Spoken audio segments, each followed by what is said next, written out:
আজি বনাওঁ আহক কোমোৰাৰ সৈতে লোকেল মুৰ্গী মাংস। আজি যিহেতু ছানডে হয় গতিকে দুপৰীয়াৰ সাজত আছিলে আজি লোকেল মুৰ্গী মাংস আৰু ভাবিলোঁ যে কোমোৰাৰ লগতে বনাওঁ। কোমোৰাৰ লগত খাই কিন্তু মই বিৰাট বেছি ভাল পাওঁ আৰু লগতে আলুও কাটি লৈছোঁ কাৰণ আমাৰ আলু নহ'লে নহয়েই। আৰু বাকীবিলাকো কাটি ল'লোঁ, পিঁয়াজ, আদা, নহৰু চব এভৰিথিং কাটি ল'লোঁ।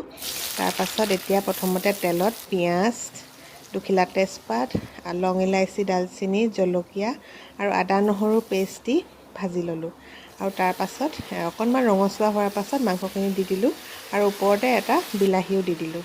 তাৰপাছত নিমখ, হালধি, কাশ্মীৰী মিৰ্চ অকণমান, গৰম মছলা অলপ আৰু ঘৰতে পিছা গোটা মছলা অকণমান দি দিলোঁ। গোটা মছলা দিলে খাবলৈ বিৰাট ভাল হয় আৰু একদম চিম্পলকৈ বনাইছোঁ কাৰণ এই ডিছটো একদম চিম্পলকৈ খাই ভাল লাগে।